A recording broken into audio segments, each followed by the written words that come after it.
직장인 커뮤에 올라온 글이다. 회사에 꼭 이런 동료 한 명씩 있다. 출근해서 퇴근할 때까지 회사 욕, 상사 욕을 멈추지 않는 동료다. 처음엔 힘든 처지니까 한두 번 맞장 붙여주며 공감해줬다. 그런데 이게 매일 반복되니 이제는 내가 미칠 지경이다. 나는 어떻게든 긍정적으로 다니려 노력 중인데 옆에서 계속 이 회사는 미래가 없다는 소리만 주입하니 부정적인 감정이 오는 것 같다. 사내 메신저로도 이런 불평 불만이 반복된다. 심지어 메신저 로그가 남는 것도 무섭다. 나중에 관리자가 대화를 볼까봐 겁이 난다. 일부러 답장을 안 하면 저기요? 똑똑하며 메시지를 보내거나 자리에 있나 확인하러 직접 찾아오기까지 한다. 내 일하기도 바쁜데 남의 감정 쓰레기통 노릇까지 해야 하는 상황. 이럴 땐 도대체 어떻게 대처해야 좋을지 모르겠다. 한 커뮤에 올라온 남편의 사연이 화제다. 내 생일날 정말 사소한 일 하나가 결혼 생활을 흔들어 놓을 줄은 몰랐다. 운전 중이라 아내에게 어머니께 전화를 좀 해달라고 부탁했다. 식당 예약 시간 때문에 몇 분 뒤에 내려오시라는 간단한 연락이었다. 그런데 아내가 2번이나 전화를 걸어도 어머니는 받지 않으셨다. 아내는 결국 내가 직접 하라고 했고 내가 전화를 걸자마자 어머니가 바로 받으셨다. 병원 진료 중이라 아내 전화는 못 받고 마침 나오자마자 내 전화가 와서 받았다는 설명이었다. 여기서 상황이 꼬이기 시작했다. 전화를 끊자마자 아내가 한마디를 툭 던졌다. 거봐, 자기가 전화하면 바로 받을 줄 알았어. 그 말이 내 가슴에 박혔다. 평소에도 아내가 시댁을 불편해한다는 건 알고 있었다. 그래서 나름 배려한다고 만남을 최소화하며 살아왔다. 하지만 다른 날도 아니고 내 생일에 굳이 그런 날 선말을 해야 했을까 싶어 화가 치밀어 올랐다. 어머니와 식사하는 내내 아내는 내 눈치를 보며 입을 닫았다. 그 모습조차 보기 싫어졌다. 결국 그날 저녁 가족 파티를 취소하고 다음 날 혼자 산을 오르며 생각을 정리하려 했지만 서운함은 가라앉지 않았다. 아내는 미안하다며 고쳐보겠다고 한다. 하지만 수년째 반복되는 이 갈등에 이제는 나도 지친다. 홧김에 앞으로 각자 부모님은 각자 챙기고 서로 집에는 발길을 끊자고 선언했다. 내가 너무 속이 좁은 걸까? 아니면 아내의 그 한마디가 정말 선을 넘은 걸까? 믿고 화를 풀어야 할지 아니면 이번 기회에 거리를 두는 게 맞는 건지 마음이 복잡하다. 사소한 일에 그동안 쌓여던 감정이 커져버린 한 부부의 이야기가 뭔가 주변에서 흔하게 일어나는 일인 것처럼 느껴지는 사연이다. 한 직장인 커뮤에 올라온 오묘한 사연입니다. 회사 탕비실의 믹스커피가 묘하게 빨리 사라지는 것 같은 느낌이 들었습니다. 분명 오전에 3박스를 뜯었는데 퇴근할 때 보면 어느새 바닥이 보였습니다.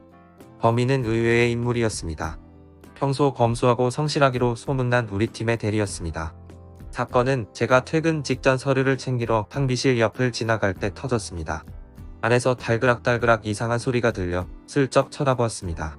대리가 가방에서 중형 락앤락통을 꺼내더니 믹스커피를 한 움큼 집어통에 탈탈 털어넣고 있었습니다. 한두 개도 아니고 거의 수십 개를 쓸어 담는 모습에 제 눈을 의심했습니다. 너무 당황해서 저도 모르게 대리님 뭐하세요?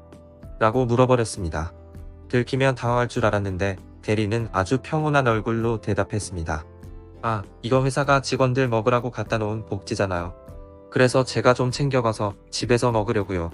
오히려 당당하게 나오는 그 모습에 저는 할 말을 잃었습니다. 나중에 알고 보니 커피뿐만 아니라 화장실 두루마리 휴지랑 종이컵까지 챙겨가고 있었다고 합니다. 공짜면 약물도 마신다더니 회사 복지를 자기 집 창고 털듯 하는 그 당당함에 오늘도 무릎을 탁 치고 갑니다. 여러분의 회사에도 이런 탕비실 털이범이 있습니까? 있다면 댓글로 알려주십시오. 한 남성의 사연입니다. 요즘 당근에서 핫한 경찰과 도둑 모임, 여러분은 애인 보내줄 수 있나요? 사연자는 주말 출근인데 여자친구가 갑자기 이번 주말에 경찰과 도둑하러 가겠다고 홍보했습니다. 이게 그냥 애들 장난 아니냐고? 모르는 소리라고 합니다. 요즘 당근이나 오픈 채팅에서 남녀 모아놓고 공원에서 땀 흘리며 뛰어다니는 게 유행입니다. 문제는 이게 아는 사람들끼리 하는 게 아니라 비율 맞춰서 모이는 생판 남남이라는 겁니다. 사연자가 걱정되는 건 당연하죠. 혈기왕성한 젊은 남녀가 모여서 뛰고 잡고 하다 보면 묘한 기류 흐르는 건 한순간이니까요. 심지어 단톡방도 있고 게임 끝나면 뒤풀이 술자리까지 이어질 게 뻔한데 이걸 쿨하게 보내주라는 겁니까? 여자친구는 순수하게 게임만 하는 건데 왜 이렇게 꽉 막혔냐며 오히려 화를 내고 삐진 상태라고 합니다. 이에 대한 사람들의 반응은 그야말로 폭발적입니다. 경찰과 도둑, 그냥 사랑의 추격전 하러 가는 거 아니냐. 러닝크루도 불륜의 성지라는데 이건 대놓고 스킨십 유발 게임이다라는 반응이 대다수입니다. 반면에 그냥 운동 삼아 하는 건데 너무 예민하다. 그렇게 못 믿으면 어떻게 사귀냐는 의견도 소수 있습니다. 내 애인이 주말에 모르는 이성들과 땀 흘리며 공원을 뛰어다니겠다는데 이거 보내주는 게 대인배인 걸까요? 아니면 호구인 걸까요? 여러분이 사연자라면 이 상황 이해 가능? 불가능? 댓글로 남겨주세요. 커뮤에 올라온 여자친구의 사연이 화제입니다. 평소 데이트할 때마다 남자친구의 유난히 강한 식탐 때문에 스트레스가 참 많았습니다. 둘이 메뉴 하나씩 시키고 같이 먹을 사이드 메뉴를 주문하면 남자친구는 대화도 없이 사이드부터 무섭게 먹어치웠습니다. 제가 한두 입 먹기도 전에 음식이 사라지는 건 예사고 맛있는 반찬이 나오면 자기 쪽으로 슬쩍 가져가서 혼자만 급하게 먹기도 했습니다. 형제가 많은 집에서 자라 생긴 버릇이라며 고치겠다고 말은 했지만 정작 음식을 보면 조절을 못하는 모습에 정이 떨어질 때가 한두 번이 아니었습니다. 그러다 결국 지난 주말 제 친구들을 처음 소개하는 자리에서 결정적인 사건이 터졌습니다. 남자친구가 대접하겠다며 예약한 분위기 좋은 맛집이었는데 입이 짧은 친구들이 접시에 음식을 조금 남기자마자 눈빛이 달라졌습니다. 분위기가 마무리될 때쯤 남자친구는 친구들에게 안 드실 거면 제가 먹어도 되냐고 묻더니 친구들이 먹다 남긴 접시를 가져와 허겁지겁 먹기 시작했습니다. 처음 보는 사람 앞에서 소스까지 묻은 잔반을 먹는 모습에 친구들은 당황해서 서로 눈짓을 주고받았고 저는 너무 부끄러워 얼굴이 화끈거렸습니다. 식사 후 화를 내는 저에게 오히려 음식 가깝게 왜 허례허식을 따지냐며 큰 소리를 치는 남자친구. 이런 심각한 식탐 정말 고칠 수 있는 걸까요? 아니면 이제는 헤어지는 게 정답일까요? 여러분의 조언이 정말 간절합니다.